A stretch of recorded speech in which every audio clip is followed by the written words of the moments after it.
Hi friends, வணக்கம். Welcome back to Srinivasam சமையல். இன்னைக்கு வீடியோவில் ஒரு ஹெல்த்தியான பிரேக்ஃபாஸ்ட் வெரைட்டி பார்க்க போகிறோம். அதுதான் மல்டிகிரெயின் தோசை. இந்த தோசையில் நான் 10 வகையான தானியங்கள் கலந்துருக்கிறேன். இது ஒரு ஆரோக்கியமான டிஃபன் வெரைட்டி. இதில் நிறைய சத்துக்கள் இருக்குது. 1-2 சாப்பிட்டாலே வயிறு நல்ல ஃபில்லான ஒரு ஃபீலிங் இருக்கும். அதனால இது ஒரு வெயிட் லாஸ் ரெசிபி அப்படின்னு சொல்லலாம். வாங்க இன்னைக்கு வீடியோல மல்டிகிரெயின் தோசை எப்படி செய்யறதுன்னு பார்க்கலாம். அதுக்கு இந்த மாதிரி ஒரு பெரிய பேன்ல 1 கப் அளவுக்கு இட்லி ரைஸ் எடுத்துக்கோங்க. 1/2 கப் அளவுக்கு உளுந்தம்பருப்பு எடுத்துக்கோங்க. 1/2 கப் அளவுக்கு துவரம்பருப்பு எடுத்துக்கோங்க. அது கூடவேவும் ஒரு 1/2 கப் அளவுக்கு பாசிப்பருப்பு, இப்போ ஒரு 1/2 கப் அளவுக்கு கடலைப்பருப்பு, 1/2 கப் அளவுக்கு பச்சை பயிறு எடுத்துக்கோங்க. இதுல தோல் இருக்கும், அதோட எடுத்துக்கோங்க. அது கூடவேவும் ஒரு 1/2 கப் அளவுக்கு கம்பு எடுத்துக்கோங்க. இன்னைக்கு நான் கம்பு சோளம் ரெண்டுமே சேர்த்திருக்கேன். நம்ம கம்பு, சோளம், வரகு, திணை, கேப்பை இப்படி எதுனாலும் சேர்த்துக்கிடலாம். அது கூடவேவும் ஒரு 1/2 கப் அளவுக்கு சோளம் சேர்த்திருக்கிறேன். கம்பு, சோளம் அது கூடவேவும் இப்போ ஒரு 1/2 கப் அளவுக்கு ஜவ்வரிசி சேர்த்திருக்கிறேன். இப்ப இந்த ஜவ்வரிசி இல்லாத பட்சத்துல நீங்க 1/2 கப் அளவுக்கு அவல் சேர்த்துக்கோங்க. அதுவும் நல்லாதான் இருக்கும். இப்ப இது எல்லாத்தையும் இந்த மாதிரி கைகளால நல்லா கலந்து விட்டுருங்க. இப்ப இதுல நம்ம நல்லா தண்ணி ஊத்தி ஒரு 2-3 தடவை நல்லா அலசிட்டு அதுக்கப்புறம் நம்ம இதை ஊற வைக்கணும். இப்போ இது நல்லா கலந்தாச்சு. இதுல தண்ணி இந்த மாதிரி ஊத்திக்கோங்க. ஊத்திட்டு நல்லா கைகளால நல்லா பிசைஞ்சு ஒரு 3 தடவை நல்லா கழுவிடுங்க. இதுல இருக்கக்கூடிய தூசி இதெல்லாம் நல்லா போயிடும். இப்போ இதுல நம்ம தண்ணி ஊத்திட்டு ஊற வைக்கணும். இது நம்ம சோளம் சேர்த்திருக்கிறதுனால ஒரு 3 மணி நேரம் வரைக்கும் இதை ஊற வைக்கணும். சொல்ல மறந்துட்டேன், இது கூட 1 டேபிள் ஸ்பூன் அளவுக்கு வெந்தயம் சேர்த்துக்கோங்க. தோசை நல்ல வாசனையா இருக்கும். இப்போ இது நல்லா கழுவி சுத்தம் பண்ணி தண்ணி ஊத்திட்டு ஒரு 3 மணி நேரம் வரைக்கும் நல்லா இதை ஊற வச்சிருங்க. ஊறினதுக்கு அப்புறம் நம்ம அரைக்கலாம். இப்போ 3 மணி நேரம் கண்டிப்பா ஊறணும், ஏன்னா நம்ம சோளம் சேர்த்திருக்கிறதுனால. இப்ப பாருங்க 3 மணி நேரம் ஆயிருச்சு.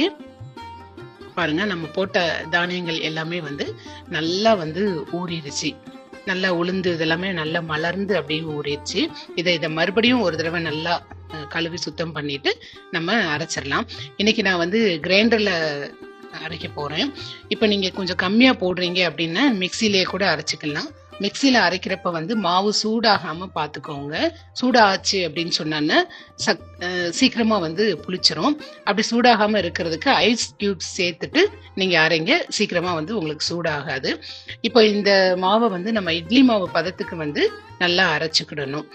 இப்போ இட்லி மாவு பதத்துக்கு அரைச்சிட்டு நம்ம எடுத்துடலாம்.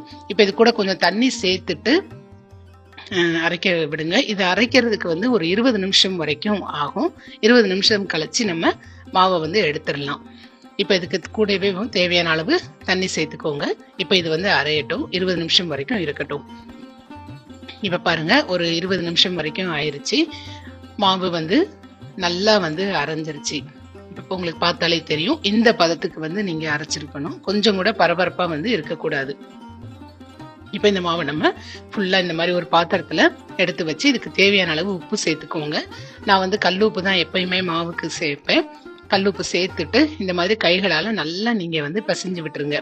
நீங்க ஒருவேளை மிக்சியில அரைச்சிருக்கீங்க அப்படின்னா தோசை சுடுறதுக்கு முன்னாடி நீங்க உப்பு சேர்த்தா போதும். முந்தின நாளே உப்பு சேர்த்து புளிக்க வைக்க வேண்டாம்.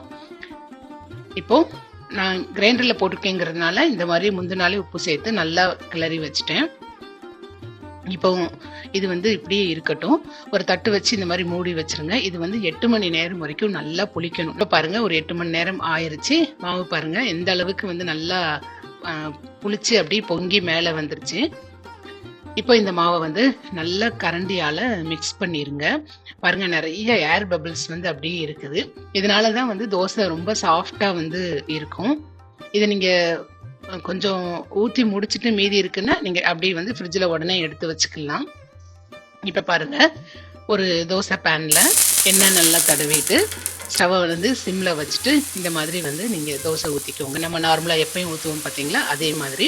இதுல ரோஸ்ட் மாதிரியும் நம்ம ஊத்தலாம், நல்ல மொந்தமாவும் ஊத்த முடியும். தோசை ரெண்டுமே நல்லா வரும். இப்போ ஊத்திட்டு லேசா எண்ணெய் ஊத்திக்கோங்க, நல்லெண்ணெய். கொஞ்சம் நல்லா பொன் முறுவலா தோசை வெந்ததுக்கு அப்புறமா இந்த மாதிரி திருப்பி போட்டுருங்க. இந்த தோசை ரொம்ப டேஸ்டா இருக்கும். சின்ன குழந்தைங்களுக்கும் இது கொடுக்கலாம். அதே மாதிரி டயபெட்டிக்ஸ் இருக்கிறவங்களுக்கும் இது ரொம்ப சூட்டபிளான ரெசிபி. இப்போ 2 பக்கம் வெந்ததுக்கப்புறமா எடுத்துருங்க. இந்த மாதிரி மொந்தமாகவும் சுட்டு சாப்பிட்லாம். சில பேருக்கு இந்த மாதிரி பிடிக்கும், நீங்கள் அந்த மாதிரியும் கூட ஊற்றிக்கிடலாம். ரெண்டுமே வந்து நல்லா வரும் இந்த மாவில். இப்போ நம்ம சூப்பராக ரெடி பண்ணிட்டோம் மல்டிகிரெயின் தோசை. இந்த தோசையில் வந்து நிறைய சத்துக்கள் இருக்குது. ரொம்ப ஒரு ஆரோக்கியமான ஒரு டிஃபன் வெரைட்டி இது. ரெசிபியை உங்கள் ஃப்ரெண்ட்ஸ் கூட ரிலேட்டிவ்ஸ் கூட ஷேர் பண்ணிக்கோங்க. இந்த வீடியோ உங்களுக்கு பிடிச்சிருந்துச்சுன்னா மறக்காம ஸ்ரீனிவாசம் சமையலுக்கு சப்ஸ்கிரைப் பண்ணுங்க. தினம்தோறும் திருமண விருந்து உங்கள் ஸ்ரீனிவாசம் சமையலில். தேங்க்யூ.